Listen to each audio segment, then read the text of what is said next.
ang ulan o lumakas ang hangin. Sa takot, sa pangamba, at sa pagkalito, saka lang sila napapatingala at nasasabi, Panginoon, tulungan mo kami. Pero hindi ba't minsan, nakalilimutan natin siya kapag payapa ang lahat? Kapag maayos ang buhay, kapag masagana at masaya, tila nagiging huling alaala natin ang Diyos.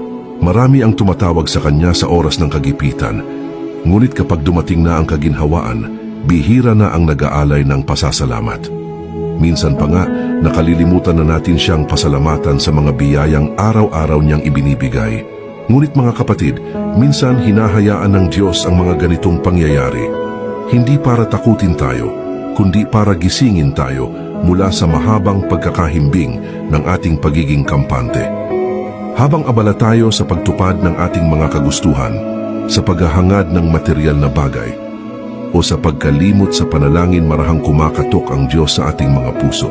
Pero kapag hindi na siya marinig, minsan ay ginugulat niya tayo sa pamamagitan ng mga pangyayaring hindi natin inaasahan, mga lindol, unos o pagsubok, hindi bilang parusa, kundi bilang paalala na siya pa rin ang may hawak ng lahat.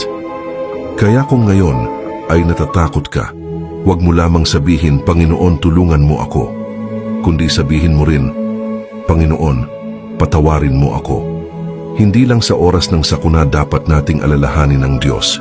Sa bawat paghinga, sa bawat umaga na nagigising ka, nararapat na magpasalamat ka, dahil ang bawat araw ay patunay na buhay ka pa dahil sa Kanyang awa.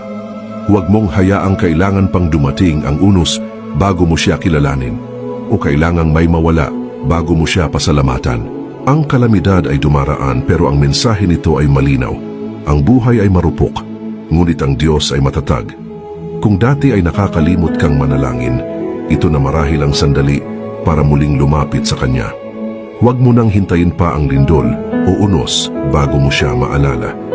Sa gitna ng katahimikan, habang tahimik ang paligid, tumawag ka na. Dahil baka ang kaguluhan ay hindi parusa, kundi paanyaya ng Diyos na bumalik ka sa Kanya.